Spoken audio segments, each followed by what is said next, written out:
Hello guys, आप सभी का हमारे चैनल ट्रिकी मैकेनिकल एग्जाम में बहुत बहुत स्वागत है। जैसा कि आपको पता है, हमने ये पार्ट जो चल रहा था इसका पार्ट वन हमने मतलब प्रैक्टिस सेट वन किया था, यानी पार्ट वन का प्रैक्टिस सेट वन किया था। आज पार्ट वन का ही प्रैक्टिस सेट दो करने वाले हैं, ठीक है। जैसा कि आपको पता है, टीचिंग एप्टीट्यूड का हम लोग 1500 क्वेश्चन एमसीक्यू लगा रहे हैं हिंदी मीडियम में। अभी यहाँ पे बहुत ज़्यादा कमेंट आ रहा था इंग्लिश मीडियम वालों के लिए, ठीक है। तो देखिए, ये जो पीडीएफ देख रहे हैं जिससे मैं पढ़ा रहा हूँ, इसको बनाना पड़ा है और इसको 1 महीना समय लगा है बनाने में। अब आपका इंग्लिश वाला जो आप बोल रहे हैं कि हाँ हम लोग बहुत ज़्यादा स्टूडेंट है, इंग्लिश वाला का कोई हेल्प नहीं करता, तो ऑब्वियसली इंग्लिश का भी नोट तो बना हुआ है, आपको पता है। जो खरीदे हैं वो अच्छी बात है, जो नहीं खरीद पाए हैं और अच्छी बात है, ठीक है। तो इंग्लिश में भी हम कोशिश कर रहे हैं बनाने का। अब जब तक मटेरियल नहीं बनता तब तक तो ऑब्जेक्टिव क्वेश्चन नहीं लगा सकते। तो मटेरियल बन रहा है, हम लोग देखेंगे 24 तारीख से स्टार्ट करने, ठीक है। और पूरा स्पीड चलाएंगे, दो दो वीडियो, तीन तीन वीडियो देंगे इंग्लिश का, है ना। कवर करेंगे जल्दी जल्दी। तो आज ये देखते हैं हम लोग प्रैक्टिस सेट दो हिंदी में, ठीक है। तो ये हम लोग पूरा पीडीएफ एक ही साथ कंबाइन करके रखे हैं। ये हमने निकाला practice set two part one का ही, ठीक है। तो क्वेश्चन क्या कर रहा है 21 नंबर, शिक्षा का उद्देश्य होना चाहिए। तो देखिए यहाँ पे 4 ऑप्शन दिया हुआ है। विद्यार्थियों में व्यवसायिक कुशलता का विकास करना, विद्यार्थियों में सामाजिक जागरूकता का विकास करना, और देखते हैं ऑप्शन तो क्या है।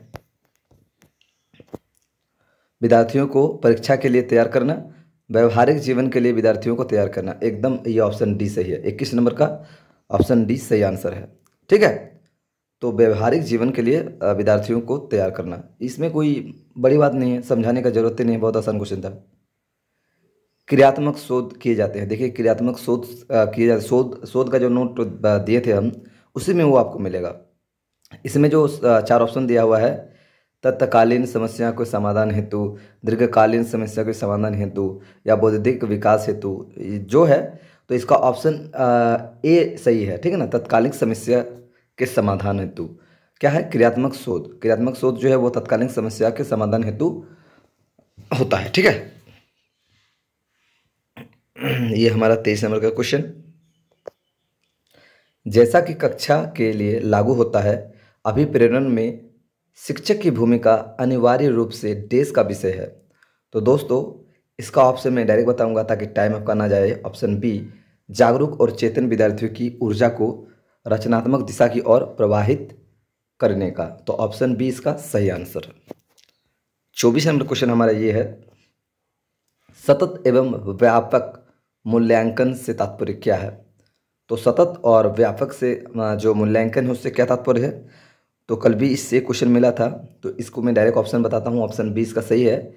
सीखने की प्रक्रिया के दौरान शैक्षिक एवं शैक्षिक क्षेत्रों को नियमित रूप से आकलित करना। ऑप्शन बी सही है इसका, ठीक है। 25 नंबर देखिएगा, विद्यालय अपने कार्यक्रम के माध्यम से विद्यार्थियों को देश सहायता करता है। तो अपने कार्यक्रम के माध्यम से विद्यार्थियों को सुसंस्कृत बनाने में सहायता करती है। ऑप्शन डी इसका सही है। 26 नंबर क्वेश्चन है, विद्यालय और सामाजिक के बारे में सामाजिकरण के बारे में निम्नलिखित में से क्या सत्य है। तो यहाँ पे कुछ ऑप्शन दिया हुआ है, यही इनमें से सही होगा। तो 26 नंबर का जो है ऑप्शन बी सही है। विद्यालय सामाजिकरण का एक महत्वपूर्ण कारक है, ठीक है। तो बस विद्यालय और सामाजिकरण के बारे में निम्नलिखित में से क्या सत्य है, तो ऑप्शन बी सत्य है, ठीक है। बाकी सब गलत है। 27 नंबर क्वेश्चन होगा ना, शिक्षक विद्यार्थियों को मानसिक तनाव से बचा सकते हैं यदि वो उसकी समस्या को देखते हैं किस रूप में, नैतिक धारणा से। अगर वो नैतिक धारणा से उनकी समस्या को देखते हैं तो वो शिक्षक जो है विद्यार्थियों को उसके तनाव से बचा सकते हैं, यानी कि नैतिक। ऑप्शन इसका डी सही हो जाएगा। 28 नंबर क्वेश्चन देखिए, जब किसी क्रिया को बार बार दोहराया जाता है तो अस्वाभाविक उद्दीपन भी वही प्रतिक्रिया देने लगता है जो स्वाभाविक उद्दीपन देता है। ये अधिगम का निम्नलिखित में से कौन सा सिद्धांत है। तो इसका ऑप्शन डायरेक्ट सी हो जाएगा, शास्त्रीय अनुबंधन सिद्धांत, ठीक है। तब तक हमसे भी जल्दी आप इस क्वेश्चन को मानने का प्रयास कीजिएगा। जैसे कि देखिए, पूर्व अनुभव के आधार पर संवेदना को अर्थ प्रदान करना कहलाता है। ये जितने भी क्वेश्चन है सब हमको आपको जो है नोट में दिया गया है। अब जो खरीदे हैं अच्छी बात है, जो नहीं खरीदे हैं वो देख लेना है, ठीक है। तो क्या है, पूर्व अनुभव के आधार पर संवेदना को अर्थ प्रदान करने कहलाता है। तो ये जो है आपको दिया गया था प्रत्यक्ष ज्ञान, है ना, प्रत्यक्ष ज्ञान कहलाता है ये चीज़। इसका डेफिनेशन भी दिया गया था। 30 नंबर, अध्यापक को विद्यालय के किस रूप में अभिहित किया जाता है। तो विद्यालय की आत्मा, तो हाँ दोस्तों देखिए, विद्यालय एक अधूरा है जब तक उसमें शिक्षक ना हो, तो इसीलिए विद्यालय की आत्मा होती है हमारे अध्यापक, ठीक है। वो ना हो तो कोई मीनिंग ही नहीं रहेगा। और क्वेश्चन कितना देखना, 31 नंबर ना, चलो 31 नंबर लगा देता हूँ मैं। विद्यालय आधारित आकलन मुख्य रूप से किस सिद्धांत पर आधारित होता है। विद्यालय आधारित आकलन मुख्य रूप से किस सिद्धांत पर आधारित होता है। तो देखिए इसका जो होगा ऑप्शन बी सही हो जाएगा।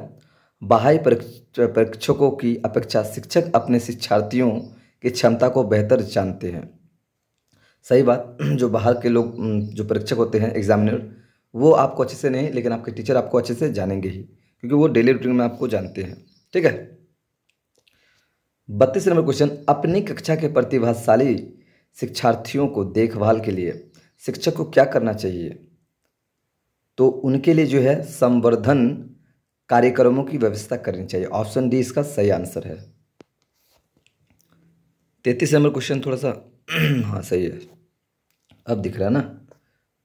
सौम प्रभा संदर्भ में निम्नलिखित में से कौन सा कथन सही है। तो दोस्तों इसका केवल एक सही है। इसको आप गूगल मैप से खोलो और जाके सौम प्रभा, कल भी हम बताए थे, ये ऑनलाइन टीचिंग का व्यवस्था था, ठीक है।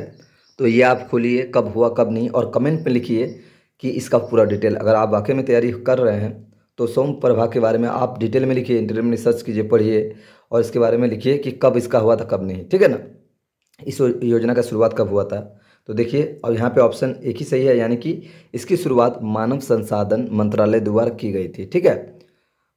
ये भी गलत है और ये भी गलत है। तो आप बताइएगा इसकी शुरुआत कितनी हुई थी, 2019, 2016, 2017। आप कमेंट में लिखिएगा, ठीक है। इसके बारे में विस्तार से जितना भी हो सके आप लिखिएगा, ठीक है। आप कहीं से भी सर्च करके लिखिए, कोई दिक्कत नहीं, लेकिन लिखिए, इससे पता चलेगा कि आप वाकई में तैयारी कर रहे हैं, ठीक है। अभी नेक्स्ट क्वेश्चन देखिए, प्रभावी और सफल शिक्षण के लिए सर्वाधिक आवश्यक है। तो प्रभावी और सफल शिक्षण के लिए सर्वाधिक क्या है। तो दोस्तों इसका हो जाएगा ऑप्शन सी राइट आंसर, जो कि व्यवहारिक उदाहरण द्वारा विषय को स्पष्ट करना। ये बहुत आसान क्वेश्चन था।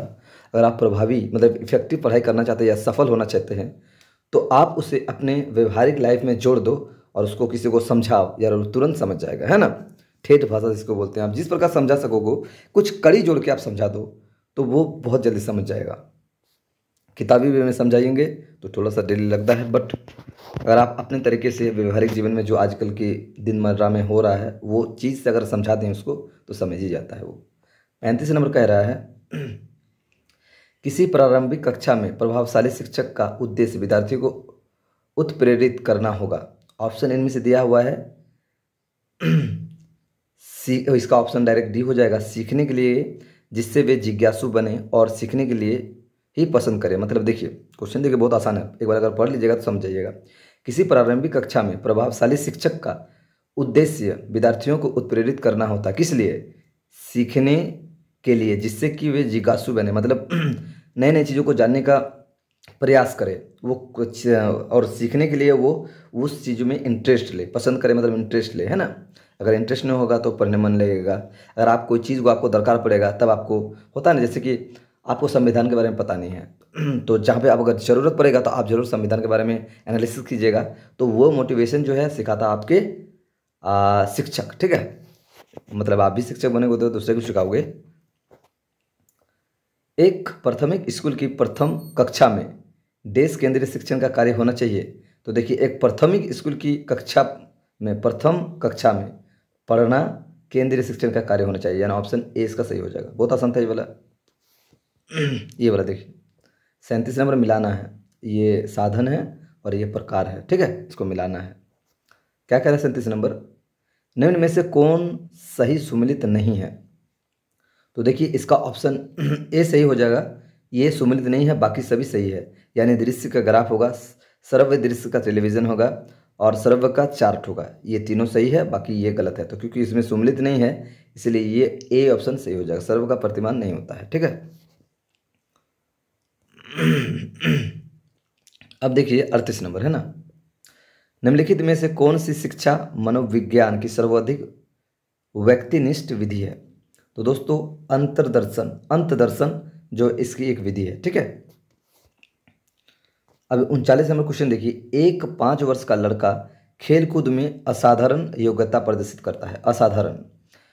उसके माता पिता दोनों ही खिलाड़ी हैं, उसे प्रतिदिन प्रशिक्षण प्राप्त करने भेजते हैं। यह संभव है कि उसकी क्षमताएं निम्नलिखित दोनों के बीच परस्पर प्रतिक्रिया का परिणाम होगी। तो ऑप्शन क्या क्या दिया वो देख लेते हैं। अनुवंशिकता एवं वातावरण। दोस्तों ऑप्शन ए इसका सही हो जाएगा। अनुवंशिकता है ना एवं वातावरण, उसी के अनुसार जो है बच्चा सीख जाता है। ये देखिए 40 नंबर, सक्रिय अनुबंधन का सिद्धांत किसने दिया था? तो सक्रिय अनुबंधन का सिद्धांत, ऐसे बहुत से सिद्धांत है जो कि नोट में दिया गया है। तो इसको दिया था ऑप्शन ए इसका सही है, BF स्किनर। ठीक है ना, BF स्किनर। ठीक है, ये इसका ऑप्शन सही है। तो देखिए हमने 40 तक किया। ठीक है। अब कल जो है पार्ट 1 का ही हम लोग करेंगे सेट 3। ठीक है, कल ही पार्ट 2 सेट 3 करेंगे। तो आई होप आपको वीडियो अच्छा लगा होगा। अगर अच्छा लगा तो लाइक शेयर जरूर कीजिएगा। तो मिलते हैं नेक्स्ट वीडियो में, तब तक bye bye. Thank you very much for watching this video.